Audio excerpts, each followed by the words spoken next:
তো ভাই আজকের এই গল্পটা থেকে বন্ধুত্বের নতুন এক সংজ্ঞা শিখতে চলেছি সকলে। দেখো, আমাদের এই চলার পথে অনেক বিশ্বস্ত বন্ধু দেখেছি, আবার অনেক বিশ্বাসঘাতক বন্ধুও আমরা দেখেছি। তবে আজকের এই গল্পটা এমন একটা বন্ধুত্বের সাক্ষী হয়ে থাকবে যেটা না জানলে তোমরা হয়তো বুঝতেই পারবে না যে বন্ধুত্ব কি জিনিস। সামান্য এই গেম থেকে গড়ে ওঠা বন্ধুত্বের জন্য প্রায় 1 মিলিয়নে একটা ইউটিউব চ্যানেল ত্যাগ করে চলে আসে, এটা কিন্তু মুখের কথা না। তাই বলি ভিডিওটা প্রথম থেকে শেষ পর্যন্ত দেখতে থাকো, তাহলে বুঝতে পারবা যে অরিজিনাল বন্ধুত্ব আসলে কাকে বলে। তো বেশি ব্যাকপ্যাক না করে ছোট্ট একটা ইন্ট্রো দিয়ে আজকের ভিডিও শুরু করা যাক।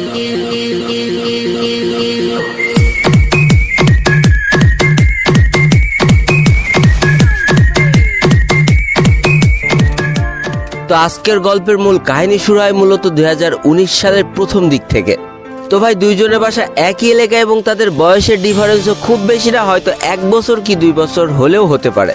কিন্তু ভাই আধুনিক সভ্য সমাজের টানাপোড়েনে সেই পুরোনো আমলের একসাথে বসে খেলাধুলা এগুলো তো সবাই প্রায় ভুলেই গিয়েছে। এখন তো যে যার মতো ঘরেই থাকে বা অনলাইন প্ল্যাটফর্মে বিভিন্ন গেম টেম নিয়েই ব্যস্ত থাকে। এই জন্য একই এলাকায় বাসা হওয়া সত্ত্বেও তাদের মধ্যে খুব একটা পরিচয় ছিল না বা অনেক ভালোবেসি সম্পর্কও ছিল না। তবে বলে রাখা ভালো, দুইজনই কিন্তু মোটামুটি একটা ভালো ঘর থেকে বিলং করে, অর্থাৎ ভালো পরিবারের সন্তান। তো ভাই আমি কারোর নাম বলবো না, নাম বললে অনেকে হয়তো চিনে ফেলবা, এই জন্য আজকে আমি প্রথম ভাই এবং দ্বিতীয় ভাই বলে দুইজনকে আখ্যায়িত করব। তো আমাদের প্রথম ভাইটার পরিবারের সদস্য সংখ্যা মাত্র 3 জন ছিল, অর্থাৎ বাবা মা এবং তাদের একমাত্র সন্তান। এবং আমাদের দ্বিতীয় ভাইয়ের পরিবারের সংখ্যা ছিল 6 জন, অর্থাৎ তারা 4 ভাই বোন, বাবা এবং মা। এত বড় একটা পরিবার চালাতে গেলে যে কোনো পরিবার তো মোটামুটি হিমশিম খেয়ে যায়, তবে তারপরেও ব্যাপার না চালিয়ে নেয়, দুই পরিবার খুব স্বাচ্ছন্দ্যভাবে জীবনযাপন করতে থাকে। তো একটা পর্যায়ে যে আমাদের প্রথম যে ভাইটা, সে 2019 সালের প্রথম দিক থেকে আমাদের এই ফ্রি ফায়ার গেমটা খেলা শুরু করে এবং এইভাবে খেলতে গেলে যখন 5-6 মাস পার হয়ে যায় তখন সে মোটামুটি ভালো লেভেলের একটা গেম প্লে করতে শুরু করে। এবং একটা সময় পর প্রথম ভাইটা চিন্তা করে যে তার এখন গ্র্যান্ড মাস্টার পুশ দেওয়া উচিত, অর্থাৎ সে গ্র্যান্ড মাস্টার পুশ দেওয়া শুরু করে। আর অবশ্যই আমি তুমি এবং যত গেমাররা আছে তারা সকলেই জানে যে গ্র্যান্ড মাস্টার পুশ দিতে গেলে একটা ভালো স্কোয়াড হলে গ্র্যান্ড মাস্টার পুশ দিতে অনেক সুবিধা হয়।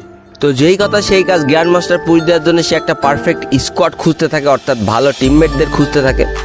এবং সে এমন 2 জন ব্যক্তিকে পেয়েও যায়, কিন্তু আরেকজন ব্যক্তিকে কোনোভাবেই পাওয়া যাচ্ছিল না। ঠিক এমনই একটা দিন একই এলাকায় বাসা যে দ্বিতীয় ভাইটা আমাদের ছিল, সে প্রথম ভাইটার কাছে এসে বলে যে সেও এই গেমটা খেলতে চায়। কিন্তু এখানে বলে রাখা ভালো, 2 জনের কাছেই কিন্তু পিসি ছিল এবং তারা পিসি দিয়েই প্রথম গেম খেলাটা শুরু করে। তবে ভাই পিসি দিয়ে গেম খেলা কিন্তু অতটাও সোজা না যে পিসির সামনে বসে পড়লাম আর আমি একজন পুরো প্লেয়ার হয়ে গেলাম। যতদিনে তুমি পিসির সেটিংস গুলো ঠিক মতো আয়ত্ত না করতে পারছো ততদিন তুমি পিসিতে কিচ্ছু না। কিন্তু এই পিসির সেটিংস এর ব্যাপারে আমাদের 1 নম্বর ভাইটা কিন্তু অনেক দূর এগিয়ে গিয়েছে, কারণ সে কিন্তু বিগত 6 মাস ধরে গেম খেলছে, আর আমাদের দ্বিতীয় ভাইটা কিন্তু সবে মাত্র গেমে ঢুকেছে। তবে সব থেকে বড় কথা, এই 2টা মানুষের ভিতরে হিংসা বলতে কোনো বস্তুই ছিল না। তাই আমাদের 1 নম্বর ভাই যে কাজটা করে তার সমস্ত সেটিংস আমাদের 2 নম্বর ভাইটাকে দিয়ে দেয়। তবে ভাই সেটিংসেই তো আর খেলা ভালো করে দেয় না, নিজের যোগ্যতাও থাকা লাগে। কিন্তু আমাদের 2 নম্বর ভাইটা একেবারেই গেমের ভিতরে নতুন। তবে আমাদের 1 নম্বর ভাইটা সবাইকে অবাক করে দিয়ে বাকি 3 জন টিমমেটের সাথে সেই নতুন ভাইটাকেও নিয়ে নেয় তাদের স্কোয়াডে গ্র্যান্ড মাস্টার পুশ করার জন্য।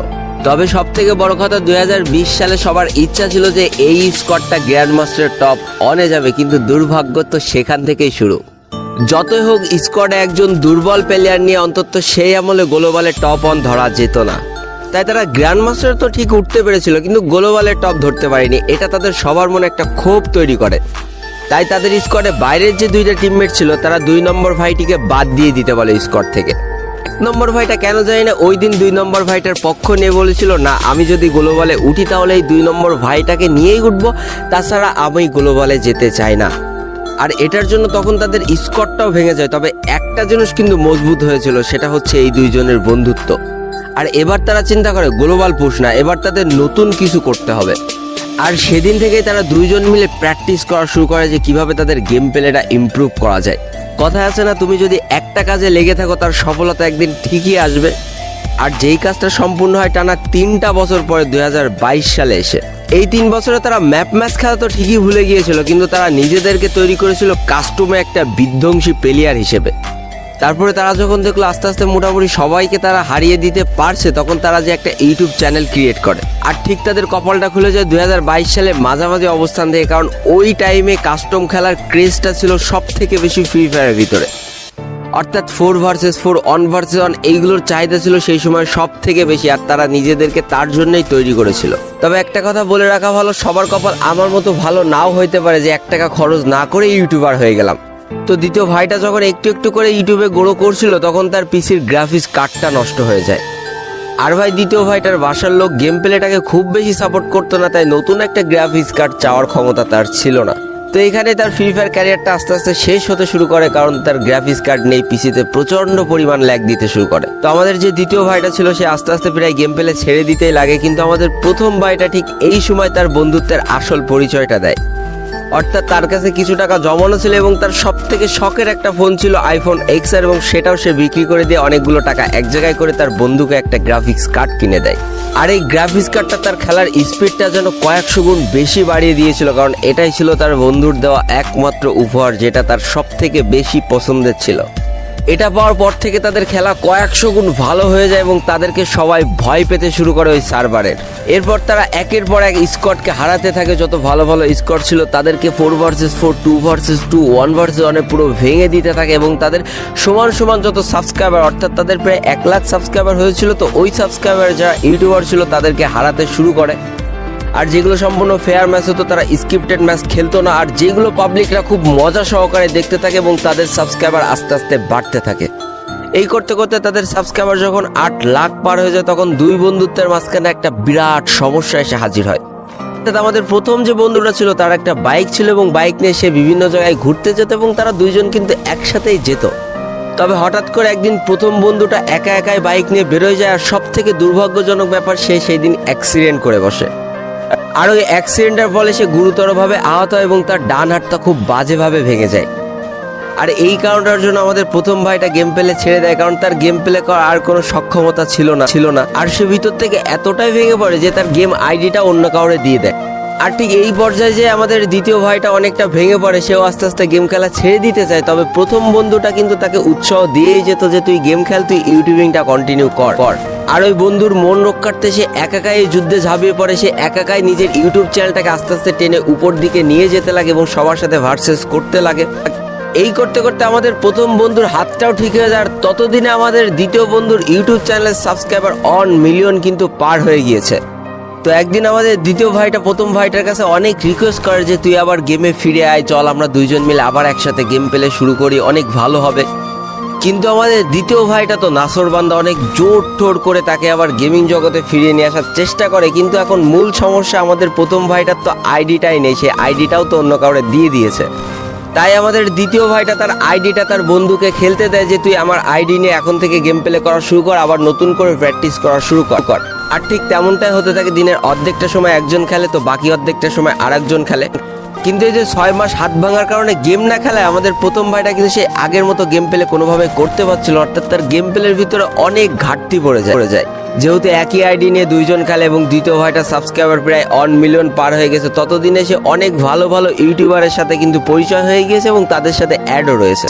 ঠিক এমনই একটা দিন যখন সে হাত ভাঙা বন্ধুটা তার আইডি দিয়ে গেম খেলছিল, তখন তাদের সার্ভার অন্যতম ভয়ানক একটা প্লেয়ার তাকে অ্যাড দেয়, আর সে ভালো মনে তার অ্যাড পেয়ে চলেও যায় তার গ্রুপে, এবং তারা অন্য একটা স্কোয়াডের সাথে ভার্সেস করতে দেয়। সেখানে সে হাত ভাঙা বন্ধুটার পারফরমেন্স ছিল একেবারেই খারাপ, আর যার কারণে অন্য যে ইউটিউবারটা সে তাকে অনেক বেশি অপমান করে আর বলে যে তুমি খেলতেই পারো না, তোমার এতগুলো সাবস্ক্রাইবার হলো কিভাবে, কারণ সে কিন্তু জানতো না যে তার আইডিতে অন্য কেউ খেলতেছে।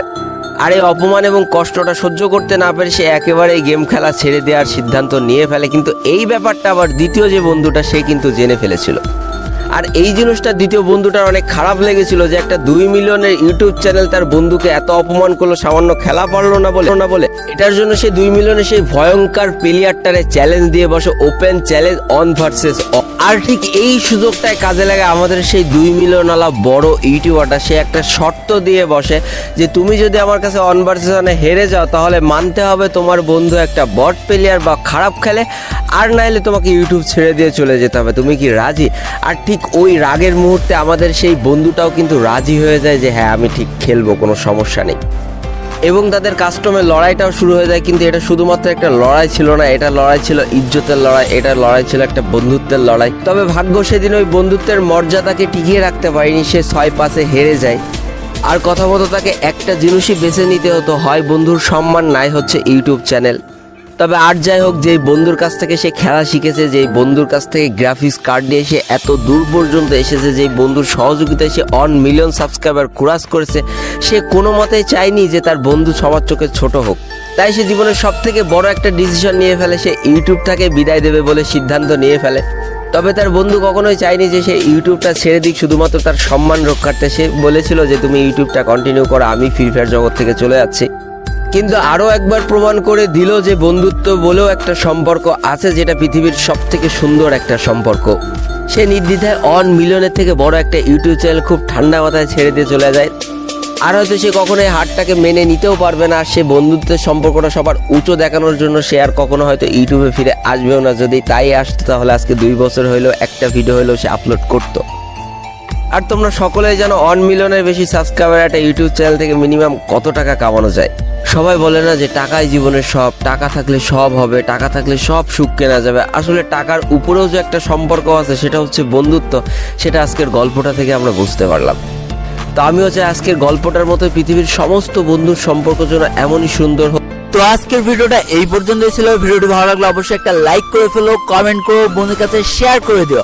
আর যদি আমার চ্যানেল নতুন হয়ে থাকো, চ্যানেলটিকে সাবস্ক্রাইব করে পাশে থাকা বেল আইকনে ক্লিক করে ফেলো আর আমাদের এই সুখী পরিবারের একজন মেম্বার হয়ে যাও। আজকে আমি বিদায় নিচ্ছি 12 রোল গেমারের পক্ষ থেকে। ততক্ষণ সবাই সুস্থ থেকো, ভালো থেকো। আর তোমাকে আসলে যে মানুষগুলো ভালো আছে তাদেরকেও অনেক ভালো রেখো। Tata, bye bye.